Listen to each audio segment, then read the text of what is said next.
साथियों नमस्कार, कैसे हैं आप सब लोग। साथियों, चेक के मामलों में दो इम्पॉर्टेंट क्वेरी आई है मेरे पास में और उस पर क्या समाधान है इसको अपन डिस्कस करेंगे पर स्टेप बाय स्टेप। सबसे पहले आप इशू को जो है लिख लीजिए। इशू नंबर 1 कि क्या सोल प्रोप्राइटरशिप फर्म के मामले में धारा 141 NI एक्ट का प्रोटोकॉल लागू होगा अथवा नहीं।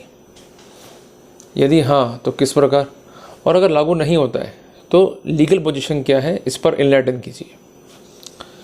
दूसरी क्वेरी यह है कि अगर एक जॉइंट अकाउंट है और किसी एक व्यक्ति ने जो है उस पर हस्ताक्षर किए और जो दूसरा व्यक्ति है उस जॉइंट अकाउंट में उसके हस्ताक्षर जो है चेक में नहीं है, तो क्या इसके बावजूद भी उस कंसर्न व्यक्ति को प्रोसिक्यूट कर सकते हैं अथवा नहीं। साथियों, दोनों ही प्रॉब्लम्स का इफेक्टिव उत्तर दिया है recently honourable Allahabad high court ने। जजमेंट का टाइटल है मयंक तिवारी बनाम state of Uttar Pradesh. Judgement का डेट है 13 मई 2025। साथियों, क्या है इस मामले के तथ्य, उस पर जो है विचार करते हैं और क्या क्या पॉइंट कोर्ट ने लेट डाउन किए उस पर जो है विचार करते हैं। इस वर्तमान मामले में एक कंप्लेंट जो है दाखिल हुई सेक्शन 138 NI एक्ट के तहत। साथियों, जैसे आपकी कंप्लेंट है वैसे ही ये कंप्लेंट जो है फाइल हुई थी कि उधार जो है लिया गया, उसके बेटे जो है चेक दिया गया, जब चेक को बैंक में लगाया गया तो चेक जो है वो बाउंस हो गया। It is basically called dishonour of the cheque. उसके बाद जो है नोटिस दिया गया, अमाउंट को जो है मांगा गया, पेमेंट भी नहीं किया गया, फाइनली कंप्लेंट जो है फाइल करनी पड़ी और इस मामले में जो है संबंध किया गया आरोपी को। संबंधित जो आरोपी गण हैं वो 2 हैं और उनकी एक प्रोप्राइटरशिप फर्म है। यहाँ पर ये कहना था कंसर्न अक्यूज का before the concern trial court कि ये संबंध जो है आपके वो गलत है। उनका कहना यह है कि जो कंसर्न फर्म है उसका मैं सोल प्रोप्राइटर हूँ। ऐसे सिनेरियो के अंदर धारा 141 NI एक्ट का जो है कंप्लायंस होना चाहिए। अगर फर्म को जो है पार्टी नहीं बनाया गया तो ऐसे सिनेरियो में केस जो है वो फेल होगा। ट्रायल कोर्ट ने जो है बात कंसिडर नहीं करी, मामला जो है हाई कोर्ट में गया। पुनः इसी विषय पर इन्हीं पॉइंट्स को जो है दोहराया गया। पॉइंट्स क्या आते हैं वापस से अपन देखते हैं। The cheque was drawn on behalf of firm को जो है पक्षकार नहीं बनाया गया है, जबकि धारा 141 NI एक्ट का जो है कंप्लायंस किया जा रहा था। अब साथियों, क्या कहता है धारा 141 NI एक्ट, इसको जो है अपन समझते हैं। धारा 141 NI एक्ट जो है एक स्पेशल प्रोविज़न है जो कि बात करता है प्रोसिक्यूशन ऑफ कंपनी और अ पार्टनरशिप फर्म के बारे में। अगर किसी भी कंपनी का जो है प्रोसिक्यूशन करना है, आप खुद समझदार हैं, समझते हैं कि कंपनी के साथ साथ जो कंसर्न डायरेक्टर हैं उनको पक्षकार बनाना होगा। अगर हमें करना है प्रोसिक्यूशन किसी पार्टनरशिप फर्म का तो हमें फर्म के साथ साथ जो उसके पार्टनर से उसको पार्टी बनाना पड़ेगा और पार्टनरशिप फर्म में LLP को जो है शामिल किया गया है। पर साथियों, हर एक पार्टनर जो है जिम्मेदार नहीं होगा, हर एक डायरेक्टर जो है जिम्मेदार नहीं होगा। केवल वही डायरेक्टर या पार्टनर्स जो है जिम्मेदार होंगे जो कंसर्न कंपनी या फर्म के डे टू डे अफेयर्स के लिए जिम्मेदार हों। इस संबंध में प्लीडिंग्स होनी चाहिए, अवर्मेंट्स होने चाहिए और उसके साथ साथ सपोर्टिंग एविडेंस होनी चाहिए। मियर fact cannot be a helpful position to the concerned complainant to stand his case। Ultimately court ने कहा कि चूंकि आपकी जो फर्म है ये प्रोप्राइटरशिप फर्म है, it is not a partnership firm, it is not a company, जिस कारण से 141 NI एक्ट का प्रोटोकॉल लागू नहीं होगा। और अल्टीमेटली ये दलील जो है खारिज कर दी गई कंसर्न आरोपी की।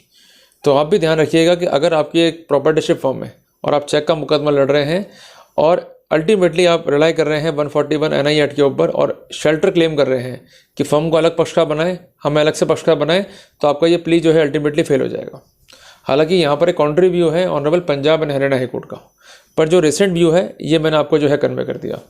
तो आप एक बात ध्यान रखिए कि अगर आपको लाभ चाहिए 141 NI एक्ट का तो आपको जो है पार्टनरशिप फर्म या LLP या कंपनी जो है रिटेन करनी पड़ेगी, तभी आपको जो है लाभ मिलेगा 141 NI एक्ट का, अन्यथा आपको लाभ नहीं मिलेगा।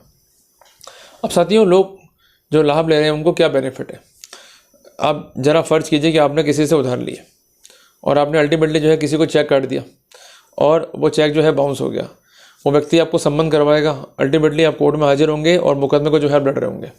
तो उसके लिए बड़ा आसान प्रोसेस है। चेक लिया, चेक को बाउंस कराया, आपको नोटिस दिया, अल्टीमेटली उसने केस को जो है फाइल कर दिया। पर अगर फ़र्ज़ कीजिए कि यहाँ पर एक कंपनी होती तो कंप्लायंसेस जो है बहुत ज़्यादा बढ़ जाती। सबसे पहली बात, कंपनी को पार्टी बनाओ। दूसरी बात, कंपनी के हर उस चार्टर को पार्टी बनाओ जो कंसर्न कंपनी के डे टू डे अफेयर्स के लिए जिम्मेदार है। कई बार लोग करते हैं क्या, लोन ले लेते हैं खुद कंपनी के बिहाफ पे और चेक दे देते हैं नॉन एग्जीक्यूटिव डायरेक्टर के, और एज़ पर लॉ वो खुद भी समझते हैं कि कंसर्न नॉन एग्जीक्यूटिव डायरेक्टर जो है जिम्मेदार नहीं है 138 NI में। अब होता क्या, चेक दे गए आपको, अब वो चेक लगा दिए, चेक बाउंस हो गए, अल्टीमेटली क्या होगा, केस फेल हो जाएगा। या कई बार ऐसा होता है कि वो डायरेक्टर नहीं रहते जब चेक दिए गए, पर आपके माइंड में इंप्रेशन क्या है कि वो डायरेक्टर है, अल्टीमेटली वो रिज़ाइन कर चुके होते हैं। जब वो चेक लगता है और जिस दिन वो चेक बाउंस होता है उसके बाद नोटिस आता है, पेमेंट नहीं होता है 15 डेज़ के अंदर अंदर, वो स्पेसिफिक प्लीडिंग लेकर आए रहते हैं अपने डिफेंस के अंदर कि हम तो इस कंपनी को छोड़ चुके हैं बहुत पहले ही, इवन चेक देने से पहले ही छोड़ चुके हैं। तो अगर चेक बाउंस हो गया और पेमेंट नहीं हुआ तो हम जिम्मेदार कैसे हो गए। तो बड़े बड़े कॉर्पोरेट जो है ना साथियों, बातें करते हैं बहुत बारीकी से, माइक्रोस्कोपिक लेवल पे, और बच जाते हैं। और आम इंसान की सोच जो है वो है बड़ी मोटी और मोटी, इसलिए आम इंसान मत बनो, बी या कॉर्पोरेट। इनके एंगल सोचो कितना बड़ा ये वर्कआउट कर लेते हैं। साथियों, मॉर्निंग में हमारी सलाह भी हो रही थी मेरी टीम के साथ में। मेरी टीम ने एक बात मुझे हंसते हुए कही कि साहब आज के टाइम पे फ़ोन पे है, गूगल पे है, पेटीएम है, अगर पेमेंट देना ही इतना आसान है तो ये पेमेंट देते हो कि नहीं कॉर्पोरेट्स, फ़ोन पे पेटीएम से या बैंक ट्रांसफ़र कर दो, सबसे ईजी काम है ना। क्योंकि इनको मालूम है कि अगर इतना ईजी कर दिया हमने सिस्टम को तो हमें कौन पूछेगा। तो नेगोशिएशन इंस्ट्रूमेंट बेसिकली क्या है, एक हाइपोथेटिकल मोड ऑफ पेमेंट है। भाई आपने चेक दे दिया, उसमें डेट 3 महीने की डाल दी, अब उसको लेके अगला घूमता रहे। अब 3 महीने बाद उसने चेक लगा दिया, वो चेक बाउंस हो गया तो हो गया, अब उसको कंप्लाइंसेस सारी करनी पड़ेगी। एक भी कंप्लाइंस रह गई, हो गई बारीक तौर पर केस फेल। और कंप्लाइंस कर दी, कंसर्न डिफेंस जो है ये प्ली लेके आ गया कि साहब ये कंसर्न केस जो है मेंटेनेबल नहीं है, एंड ही में हैव मल्टीपल कॉजेस कि मैं इस फर्म का जो है डायरेक्टर नहीं हूँ या इस कंपनी का जो है मैं डायरेक्टर नहीं हूँ। ही में टेक द प्ली, या जो ये चेक है वो बात का है और मैंने इससे पहले जो है रिज़ाइन कर दिया, या जिसका चेक है वो एक नॉन एग्जीक्यूटिव डायरेक्टर है, तो ऐसे सिनेरियो में केस अल्टीमेटली फेल हो जाएगा। तो इसलिए बड़ा सोचो, think big if you want to have results. तो इसलिए कॉर्पोरेट की तरह सोचोगे तो फ़ायदा होगा, नहीं सोचोगे तो फ़ायदा नहीं मिलेगा। साथियों, दूसरा पॉइंट यहाँ पर ये है कि जॉइंट अकाउंट है, एक ने जो है साइन कर दी है और दूसरे ने जो है साइन नहीं करे, तो जिसे साइन नहीं करे क्या वो जिम्मेदार होगा।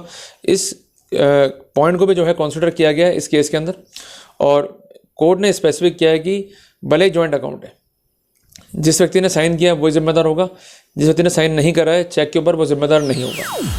साथियों, इस पॉइंट को रिट्रीव करते हुए ऑनरेबल कोर्ट ने रिलाई किया है ऑनरेबल सुप्रीम कोर्ट के एक महत्वपूर्ण जजमेंट पे।